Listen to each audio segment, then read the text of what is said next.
போது ஒரு லவ்வோட சமைக்கணும்டா. அதான் பாதி ருசியே. வெங்காயம் நறுக்கும் போது கூட ரசிச்சு நறுக்கணும், லவ்வோட. வணக்கம் அண்ட் வெல்கம் டு இன்லாஸ் சமையல். இந்த வீடியோவில் நம்ம பார்க்க போகிற டிஷ் என்னன்னா தேங்காய் பால் சொதி. இந்த டிஷ்ஷு வந்து ஊர் சைடில் தான் செய்வாங்க. இங்கே வந்து நிறைய பேருக்கு இந்த டிஷ் தெரிஞ்சுக்கிறதுக்கு வாய்ப்பு இல்லை. இந்த தேங்காய் பால் சொதிங்கிறது வந்து குழந்தைங்களுக்கு ரொம்ப ஹெல்த்தியான டிஷ். ஏன்னா இந்த சொதியில் வந்து சுத்தமாக காரமே இருக்காது. சின்ன குழந்தைங்களுக்குலாம் பருப்பு சாதம் பருப்பு ஊற்றி நல்லா மசிச்சு தருவாங்க இல்லையா, அந்த மாதிரி இந்த சொதி ஊற்றி மசிச்சு கொடுத்தா ரொம்ப விரும்பி சாப்பிடுவாங்க. ஏன்னா சுத்தமாக காரமே இல்லாத ஒரு டிஷ் இது.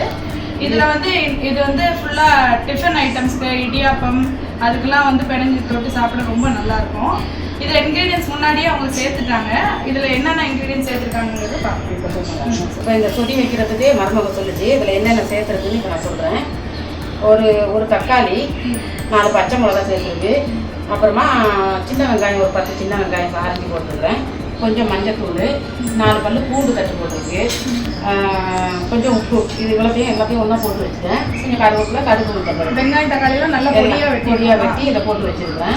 இப்போ நம்ம இதில் கொஞ்சம் தண்ணி ஊற்றி வேக விடணும். ஃபஸ்ட்டு வேக விடுறதுக்கு தண்ணி கொஞ்சம் ஊற்றிக்கிறேன். தண்ணி கொஞ்சம் சேர்த்துக்கிறேன். கொஞ்சமாக நல்லா மசிச்சிடணும். ஆமாம், கையில் போட்டு பிசைஞ்சு மசிச்சிடலாம். கொஞ்சமாக தான் தண்ணி விட்டுக்கிறேன். தண்ணி விட்டு வச்சு இப்போ நான் இதை மசிச்சு விட போகிறேன். பாருங்கள், மசிச்சு விடுறேன். நம்ம கையில் தான் இதை மசிச்சு விடணும், கரண்டியில் மசிக்கக்கூடாது. கையில் மசிச்சு விட்டால் தான் இந்த தக்காளியெல்லாம் நல்லா மசிஞ்சிடும், வெங்காயம்லாம் பொடி ஆகிடும். இது வந்து கொஞ்சம் நேரம் வேக வைக்கிறதுக்கு தான். நல்லா மசிச்சுட்டு தான் அடுப்பில். ஆமாம், சரி. இதெல்லாம் நல்லா மசிச்சிட்டேன். இப்போ அடுப்பு பற்ற வச்சு அடுப்பில் வச்சுருவோம்.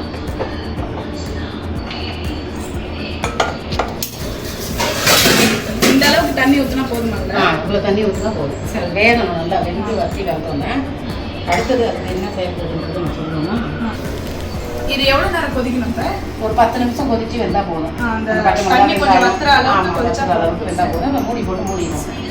இது கொதிக்கிறதுக்குள்ள இதுக்கு அடுத்து என்ன இன்கிரீடியன்ஸ் தேவைங்கிறத எடுத்து வச்சிருக்கிறாங்க.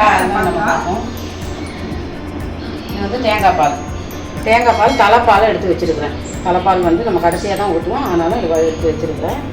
தலைப்பால் இது வந்து 2வது தடவை 3வது தடவை கொஞ்சம் பால் 2 தடவை கொஞ்சம் கொஞ்சமாக தண்ணி ஊற்றி எடுத்து வச்சுருக்கோம். இந்த பாலை வந்து அது கொதிச்சோன்னா ஊற்றணும். இதுக்கு மெயின் இன்கிரீடியன்ட்டே வந்து தேங்காய் பால் தான். ஆமாம், கொதிச்சு இறக்கும்போது நம்ம இறக்கிட்டதுக்கு அப்புறமா மல்லித்தலை கொஞ்சம் அரிஞ்சு வச்சுருக்குறேன், அதை போட்டுருணும். அதுக்கப்புறமா ஒரு பாதி எலுமிச்சம்பழம் கொஞ்சம் விட்டுறணும். அதில் இது 2யும் வச்சுருந்தேன். அவ்வளோதான். ரொம்ப ஈஸியான குழந்தைங்களுக்கு ரொம்ப நல்லா இருக்கும். எல்லாத்தையுமே ஒன்றா போட்டு ஃபர்ஸ்ட் அதில் கொதிக்க நல்லா வைக்கணும். அதுக்கப்புறம் இந்த தேங்காய் பால் ஆட் பண்ணுறது தான் அதோட டேஸ்ட். ஆனால் ரொம்ப கொதிக்க விடக்கூடாது. நம்ம இதே இன்னொரு இது இருக்குது, அதை நம்ம தாளிக்கவும் செய்யலாம். காஞ்ச மிளகா, கடுகு, உளுத்தம்பருப்பு போட்டு கருவேப்பிலை போட்டு தாளித்து ஊற்றி நல்லாயிருக்கும். சும்மாவும் நம்ம அதை செஞ்சு இறக்கி வச்சு லெமன் புழிஞ்சு விட்டு மல்லிக்கீரை போட்டாலும் அது நல்லா இருக்கும். இப்போ இந்த தேங்காய் பால் ஊற்றி கொதிக்க விடணுமா? கொதிக்க விடக்கூடாது. அந்த 2வது பால் ஊற்றினோம்னா கொஞ்சம் நேரம் கொதிச்சா போதும். அதுக்கப்புறமா நம்ம தலைப்பால் ஊற்றி அந்த கொதி வர்ற மாதிரி இருக்கும்போது நம்ம அதை இறக்கிடணும். எதனால தேங்காய் பால் ஊற்றி கொதிக்க? அப்படி கொதிக்க வச்சோம்னா அப்படியே திப்பியாக வந்து திறஞ்சிடும். நம்ம பால் காய்ச்சும் போது திறஞ்சிடுதுல்ல, அந்த மாதிரி திறஞ்சிடும். இப்போ நம்ம இதை கொஞ்சம் திறந்து பார்ப்போம். வாசனை வருது, கொதிக்குது. பார்த்தீங்கன்னா நல்லா கொதிக்குதா? அந்த மஞ்சள் ஸ்மெல்லும் கொஞ்சம் போகிற அளவுக்கு. ஆமாம், அதனால தான் கொஞ்சம் கொதிக்கணும். ஒரு ரொம்ப டேஸ்டானது.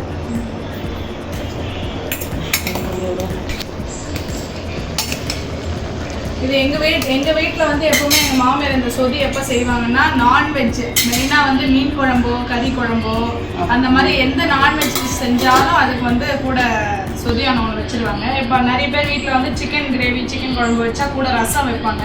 ஆனால் எங்கள் வீட்டில் பெரும்பாலும் வந்து சிக்கனோ வேறு எந்த நான்வெஜ் ஐட்டம் செஞ்சாலும் அந்த சொதி மஸ்ட்டு. அந்த சிக்கன் கிரேவியும் அந்த கொஞ்சம் சொதியானமும் மிக்ஸ் பண்ணி சாப்பிட்டா ரொம்ப டேஸ்ட்டாக இருக்கும். இது நல்ல டேஸ்ட்டாக தான் இருக்கும். ஆமாம், வந்து பார்ப்போம் வெந்துருச்சா. நல்லா வெந்துருச்சு. கிண்டி விட்டுட்டு அடி பிடிக்காது, அடியெல்லாம் பிடிக்காது. ஆமாம், ரொம்ப கொஞ்சம் இடையில நல்லா வெந்துருச்சு. எல்லாம் இந்த அளவுக்கு வேகணும். இவ்வளோ இப்போ நம்ம அந்த தண்ணி பாலை ஊற்றிடுவோம். ஏன்னா வந்து ஆரம்பத்துலேயே தண்ணி கொஞ்சமாக ஊற்றினா தான் நல்லது. ஏன்னா தண்ணி பால் தேங்காய் பால் சேர்க்கறதுனால ரொம்ப தண்ணி ஆகிடும். அது ஓரளவுக்காவது அந்த திக்னஸ் இருக்கணும். இந்த இப்போ நல்லா வெந்துருச்சு. நம்ம அந்த தண்ணி பாலை சேர்ப்போம். நல்லா தண்ணி பால் தான் சேர்க்கணும். ஆமாம், நல்லா கலக்கி விட்டு தண்ணி பால் சேர்க்கணும். தண்ணி மஞ்சள் சேர்த்துட்டு இது வந்து ஒரு கொதி வரணும். இது ஒரு கொதி வந்ததுக்கப்புறம் தான் வந்து தலைப்பால் வைப்பாங்க இல்லையா? இப்போ மூடி போட்டு மூடினாலும் கொஞ்சம் இல்லைன்னா அப்படியே விட்டு. ரொம்ப ஈஸியான சிம்பிளான ஒரு டிஷ்ஷு, ரொம்ப வேகமாக செய்யக்கூடிய ஒரு டிஷ்ஷு. உங்கள் மாமனாருக்கு ரொம்ப பிடிச்ச டிஷ் இது. வீட்டில் வந்து ஒரு சில பேர் ரசம் வச்சு சாப்பிடுவாங்க இல்லையா? நம்மளுக்கு ஒன்றும் இல்லை, வீட்டில் ஒரு அவசரத்துக்கு ரசம் வைக்கிறோம், சாதம் வடிச்சு இல்லை அப்பளம் முட்டை இல்லை முட்டை வச்சு சாப்பிடுவாங்க. அந்த மாதிரி நேரங்களில் கூட ரசத்துக்கு பதிலாக இந்த சொதியான வச்சு நீங்கள் சோறில் வெறும் சோறில் பிணைஞ்சு ஏதாவது முட்டை கிரேவி மாதிரி செஞ்சு சாப்பிட்டா கூட ரொம்ப நல்லாயிருக்கும். ரொம்ப குயிக்கான ஈஸியாக செய்யக்கூடிய ஒரு டிஷ்ஷு. தேங்காய் இருந்தால் போதும், தேங்காய் பச்சை மிளகா வெங்காயம் அந்த மாதிரி இருந்துட்டாலே போதும். நம்ம இந்த டிஷ்ஷை இதுக்கு நல்லாவே இருக்கும். இந்த கொதி வந்துருச்சு. இதை கிண்டி விட்டுட்டு நல்லா கொதிக்குது. இந்த மாதிரி நல்லா கொதி வரும்போது நம்ம கிண்டி விட்டுட்டே இருக்கணும் கொஞ்சம் நேரம். கொதிக்க விட்டுருக்காது இல்லையா? இல்லை, இதை தண்ணி பால் ஊற்றினதை கொஞ்சம் கொதிக்க விடணும். அப்போ தான் அதில் உள்ள அந்த இதெல்லாம் நல்லா கலந்து டேஸ்ட்டு கொடுக்கும். நல்லா கொதி வந்துருச்சு. நம்ம தலைப்பால் ஊற்றிடலாம். தலைப்பால் ஊற்றிடலாம்.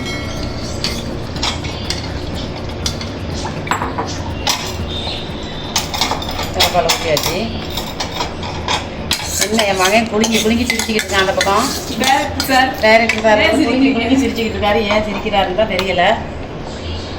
சரி, கொதி வந்துக்கிட்டே இருக்குது. ஆனால் நம்ம கொதிக்க விட்டுறக்கூடாது. தலைப்பால் ஊற்றி கொதிக்க விட்டுறக்கூடாது. இந்த கொதி வந்துக்கிட்டே இருக்கும்போது லேசாக கிண்டி விட்டுறணும். அப்போ தான் நம்ம திறஞ்சது வராமல் இருக்கும், இல்லைன்னா திறஞ்சு போயிடும். அவ்வளோதாங்க. நம்ம அடுப்பு ஆஃப் பண்ணிடலாம். அடுப்பு ஆஃப் பண்ணிவிட்டு பாதி லெமன் புழிஞ்சு விட போகிறேன். இது வந்து நல்லா ருசியாக இருக்கும், அதுக்கு தான் லெமன் புளிக்கிறேன். கொட்டை இல்லாமல் இந்த கொட்டையை இப்படியே எடுத்துருங்க. பாதி லெமன் புழிஞ்சால் போதும். மருமகளே, நீ தான் டேஸ்ட் பார்க்கணும். இது இப்போ நம்ம லெமனை புழிஞ்சு விட்டு நல்லா கிண்டி விட்டுருணும். கிண்டலைன்னா அப்படியே திறஞ்சிடும். சப்போஸ் என்னடா லெமன் ஊற்றி திறஞ்சி போச்சே அப்படின்னு ஒன்றும் நீங்கள் பயந்துட வேண்டாம். அதோட லெமன் ஊற்றினாலே கொஞ்சம் அப்படி தான் இருக்கும்.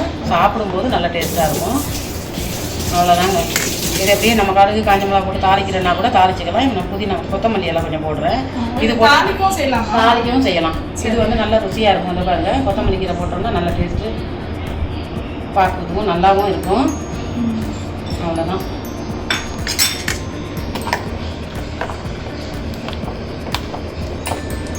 உங்களுக்கே வாய் ஊறும். இதை பார்த்தா நல்லா இருக்கும். இதை வந்து தாளிக்காம விட்டாலும் ஒரு தாளிக்கிறது என்ன ரீசன்? தாளிக்கிறது ரீசன் வந்து நம்ம வெங்காயம், சின்ன வெங்காயம் போட்டுக்கலாம், பெரிய வெங்காயம் போட்டுக்கலாம். சும்மா ஒரு பாதி வெங்காயம், சின்ன வெங்காயம்னா ஒரு 5 வெங்காயம், காஞ்ச மிளகா ஒரு 3 காஞ்ச மிளகா, கருவேப்பிலை, கடுகு உளுத்தம் பருப்பு எடுத்து வச்சுட்டு எண்ணெய் ஒரு சின்ன கடாயில் எண்ணெய் ஊற்றி அதை தாளித்து இதில் கொட்டிக்கணும். நம்ம பூண்டு 2 பல்லு தட்டி போட்டுக்கணும். அந்த பூண்டு வாசனை, அந்த வெங்காயம் வதங்கின வாசனை எல்லாம் தாளித்து அதில் கொட்டி நம்ம கலரி விட்டோம்னா அது ஒரு டேஸ்ட்டு. இது ஒரு டேஸ்ட்டு. அதுக்கு தான் இந்த மாதிரி பண்ணுறது. இந்த மாதிரி பண்ணால் நம்ம வீட்டில் உங்கள் மாமனாருக்கு ரொம்ப பிடிக்கும்.